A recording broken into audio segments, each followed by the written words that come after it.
Muito bem, vamos lá. Continuando essa nossa quinta videoaula, né? Essa lição realmente é grande, então gravamos vários vídeos para não ficar um vídeo muito longo, né? Muito cansativo, né? E você vai estudando aos poucos, no seu tempo, né? Refletindo e escreve para a gente se tiver alguma dúvida. Bem, temos aqui nessa tabela, como você está vendo, relacionado às profecias do Antigo Testamento sobre o reino, sobre a igreja e o seu cumprimento, né?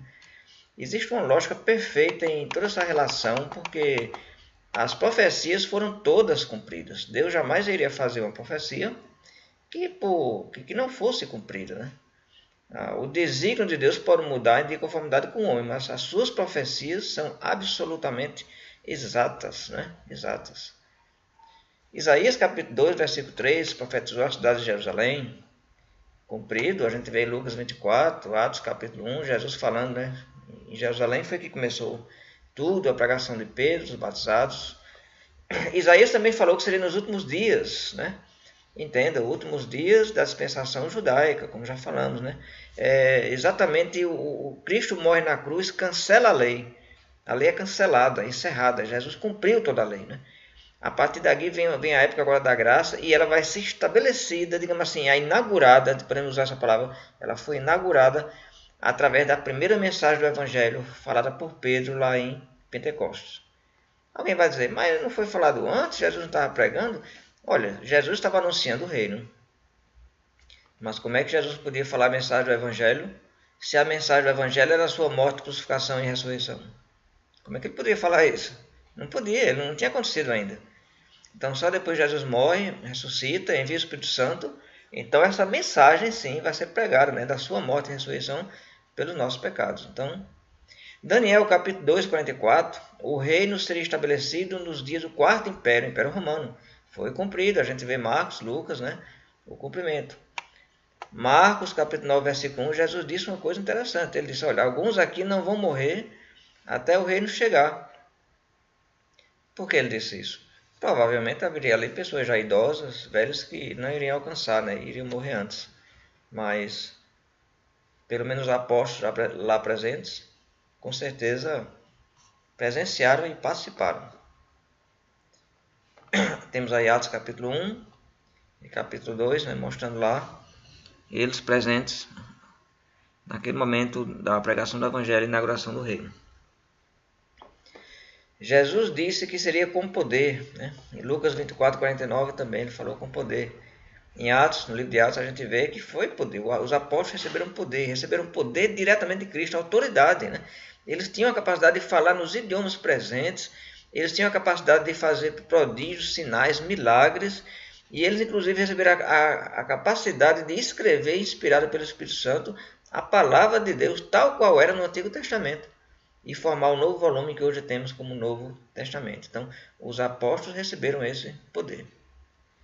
Em Atos capítulo 1, versículo 8, foi dito que eles receberiam o Espírito Santo, e de fato, Atos capítulo 2, né, veio o Espírito Santo diretamente sobre os apóstolos, e eles anunciaram a mensagem, e para aqueles que creram, se arrependeram e foram batizados, também receberam o Espírito Santo. Então, todos recebem o Espírito Santo quando se entregam a Jesus. Bem, depois daquele dia, a igreja, o reino, foi tida como presente. Ou seja, todas as referências à igreja antes de Pentecostes eram futuras, lembra? Jesus disse, estabelecerei a minha igreja. Mas agora, depois de tudo acontecido, ela passa a ser agora tida como presente, né? Por exemplo, o dia de Pentecostes foi chamado de o começo. O começo. Vamos ver aqui Atos capítulo 11. Atos capítulo 11, versículo 15, não é isso? Diz assim: quando, porém, comecei a falar, aqui é Pedro falando sobre a pregação do Evangelho quando ele esteve lá na casa de Cornélio, né? E o Espírito Santo veio sobre Cornélio porque eles eram gentios, não eram judeus. E aí foi um sinal para Deus mostrando para a igreja que até então era composta de judeus, um sinal Deus mostrando que agora também a porta de entrada estava dada também para os gentios. Afinal de contas, a igreja seria um reino de todos os povos. Então Pedro está explicando para os judeus. Eles não estavam entendendo. Os judeus cristãos, entenda, né? Os judeus cristãos. Os judeus mesmo não são cristãos, não aceitaram, não receberam, né? Mas dos que se converteram, Pedro está então aqui com a igreja e está dizendo para eles: quando porém comecei a falar, caiu o Espírito Santo sobre eles, como também sobre nós no princípio, ou no começo, ele se referindo a Pentecostes. E a igreja, o reino, foi considerado como estabelecido, né? Atos capítulo 5, versículo 11. Vai falar da igreja como estabelecida, né? Não é uma coisa ainda que iria acontecer. Atos capítulo 5, versículo 11, diz assim: E sobreveio grande temor a toda a igreja, e a todos quanto ouviram a notícia desses acontecimentos. É só um versículo que está dizendo que veio temor a toda a igreja. Então, a igreja está presente, né? A igreja está presente agora. Antes não estava. Agora, com os primeiros batizados, a igreja está presente. Em Atos capítulo 8, versículo 1, vai dizer que houve uma perseguição contra a igreja. Veja só. Naquele dia, levantou-se grande perseguição contra a igreja em Jerusalém. E todos, exceto os apóstolos, foram dispersos pelas regiões da Judéia e Samaria. Então, por que houve perseguição contra a igreja? Porque a igreja estava presente, tinha sido estabelecida, né? Então, os apóstolos identificaram a igreja, os cristãos, como transportados para o reino, né? Veja só, né? Na igreja, você antes não estava na igreja, você passou para a igreja, você foi transportado para o reino. Onde é que diz isso? Olha o texto aí, Colossenses, capítulo 1, versículo 13. Vou ler aqui para você, diz assim: Ele nos libertou do império das trevas e nos transportou para o reino do Filho do seu amor. Paulo está falando isso para a igreja na cidade de Colossos, Colossenses, né? Então, isso sim é uma realidade. A igreja estava presente. Alguém vai dizer: sim, mas e na época de Jesus não tinha igreja? Não tinha igreja. Mas e aquele povo e as pessoas? Eram judeus, era a nação de Israel, né? Ainda na época do Antigo Testamento, aguardando a vinda do Messias. Então Jesus pregou para o seu povo, para os judeus, anunciando a eles que o reino seria estabelecido. E como foi, então agora para fazer parte não somente de judeus, mas de todas as nações. Mas a promessa para Israel foi cumprida integralmente, né? Agora, quem não se converteu, porque o chamado é para quem quer, né? Não é puro. Então, houve judeus que não se converteram, como ainda hoje há judeus que não creem, né? A nação de Israel atualmente ela não é cristã, né? Eles não creem em Jesus, entende? Então não fica apaixonado por Israel, porque Israel não crê em Jesus Cristo, né? Mas aqui, aos que creram, como diz, né, foram feitos filhos de Deus. Então, a igreja passou a existir dentro do judaísmo, né? E o judaísmo passou a persegui-la e não aceitá-la, porque não cria que aquele caminho era verdadeiro. Chamados para o reino, né? Olha aí, 1 Tessalonicenses vai dizer que uma vez quando você se converte em Cristo, você é chamado para o reino. Capítulo 2, versículo 12, diz assim: Exortamos, consolamos e admoestamos para viverdes por modo digno de Deus, que vos chama para o seu reino e glória. Veja aí, Deus nos chama para o seu reino e glória. Olha, não espere Jesus chegar para você querer entrar no reino, não é assim. O reino é agora. As portas do reino estão abertas, o reino está presente, né? Não perca tempo, né? Entre nessa arca, né? Porque o dilúvio vem, não é isso? Então, o momento é agora. E no reino, o Apocalipse, né, vai falar que estamos no reino. Apocalipse, capítulo 1, né? Livro de Apocalipse, capítulo 1, versículo 6 a 9, ele vai dizer: E nos constituiu reino. Veja aí. Gente, como é que você tem gente ainda querendo esperar o reino chegar? Jesus vai vir, já Israel estabeleceu o reino. Já estabeleceu, olha o que está dizendo aqui, né? Nos constituiu reino, sacerdotes, para o seu Deus e Pai, e a ele a glória e o domínio pelos séculos dos séculos. Amém? Versículo 9 diz: Eu, João, irmão vosso e companheiro na tribulação, no reino e na perseverança. Então, eu acho que não precisa ler mais nada, já está muito claro, né? O reino foi estabelecido por Jesus em Jerusalém. Mais texto nós temos aqui, né? Sentado-se, a igreja é tida como se que está sentada com Cristo em lugares celestiais. Sim, a igreja está aqui na terra, mas espiritualmente ela é descrita como que ela está sentada nos lugares celestiais. Onde é que diz isso? Bom, eu já estou aqui em Apocalipse, então vamos ver Apocalipse capítulo 5, versículo 9 a 10, que diz assim: E entoava um novo cântico, dizendo: Digno és de tomar o livro e de abrir os selos, porque foste morto e com teu sangue compraste para Deus os que procedem de toda tribo, língua, povo e nação. Então Cristo, pelo seu sangue, a mensagem do Evangelho, chamou a todos, formado agora de todos os povos, não somente judeus. E no versículo 10 diz: E para o nosso Deus os constituísse reino e sacerdotes, e reinarão sobre a terra. Então veja a presença do reino aqui também. Agora, claro, sempre lembrando, né? O reino é espiritual. Então tem muita gente aí perdido, querendo encontrar o reino político lá a partir de Israel. Não, os judeus também esperavam isso e viram que não era assim. O reino é espiritual, o reino é natureza espiritual. Por isso que Jesus disse a Pilatos: meu reino não é desse mundo.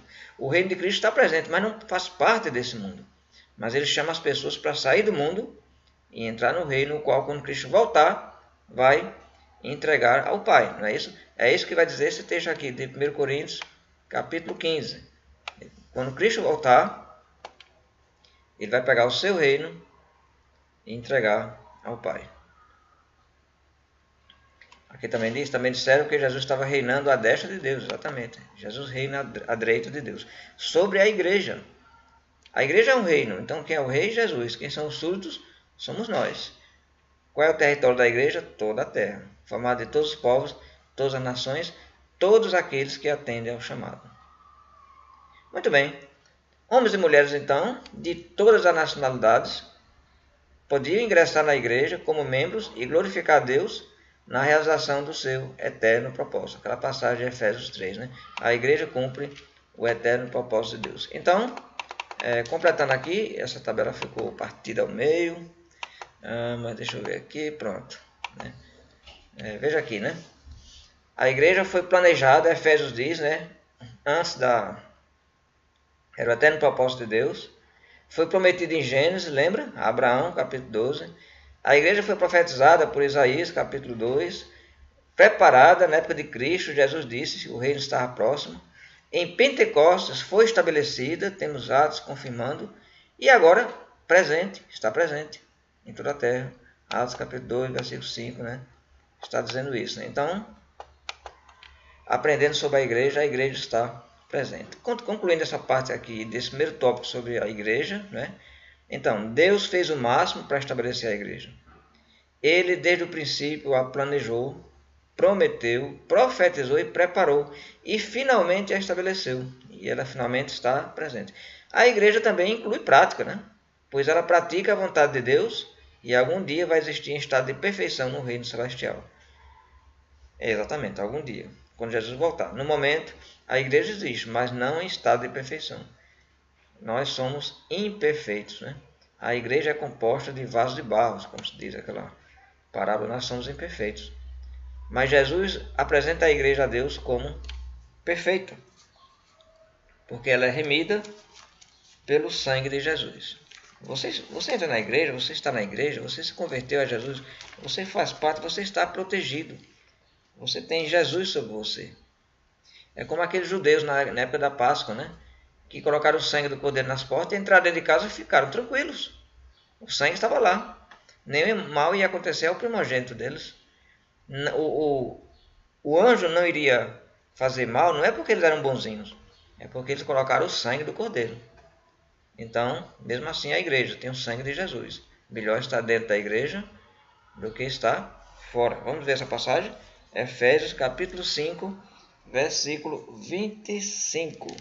Diz assim: Maridos, amai vossa mulher, como também Cristo amou a igreja, e a si mesmo se entregou por ela, para que a santificasse, tendo-a purificado por meio da lavagem de água pela palavra, para apresentar a si mesmo igreja gloriosa, sem mácula, nem ruga, nem coisa semelhante, porém santa e sem defeito. Veja que coisa impressionante.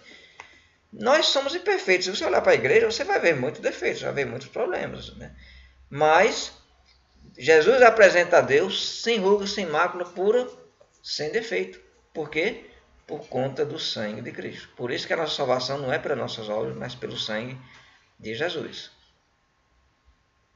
E temos também 2 Pedro, capítulo 1, versículo 11, concluindo essa primeira parte. 2 Pedro, capítulo 1, vai dizer assim, versículo 11: Pois dessa maneira que vos será amplamente suprida a entrada no reino eterno de nosso Senhor Jesus, nosso Senhor e Salvador Jesus Cristo. Agora ele fala do reino no sentido do reino eterno. O reino está aqui na terra, mas ainda não é eterno, porque nós estamos aqui, nós morremos. Mas agora ele faz referência ao reino eterno, né? Ou seja, a eternidade, que vai ser quando Cristo voltar. Então, dessa maneira é que vai ser amplamente suprida a entrada no reino. Então, você entra no reino agora, para tomar posse do reino eterno, quando Cristo voltar. Então, a igreja realiza de fato o eterno propósito de Deus. Se ele considerou a igreja suficientemente importante para fazer tanto por ela, nós também devemos dar-lhe valor. Mas, de que forma a igreja realiza o propósito de Deus no dia de hoje? Para responder essa pergunta, vamos estudar a elevada missão que a igreja tem a cumprir. Na próxima videoaula, então, nós vamos ver a missão da igreja. O que é? A igreja está aqui na terra para fazer o quê? Né? Qual é a missão da igreja? Só ficar lá, sentar, cantar, adorar e ir embora? Não, isso é adoração, é necessário, mas tem muito mais coisa para fazer. Né? Então vamos estudar na próxima videoaula sobre a missão da igreja. E aqui já está dizendo, né, que a missão é elevada. O corpo, a instituição espiritual mais importante do mundo é a igreja. Então fazer parte da igreja, fazer parte da coisa mais importante do mundo, composta de todos os povos, de todas as nações que estão caminhando para o braço do Pai, através do nosso Senhor e Salvador, Jesus Cristo. Aguardo você na nossa próxima videoaula. Que o Senhor te abençoe.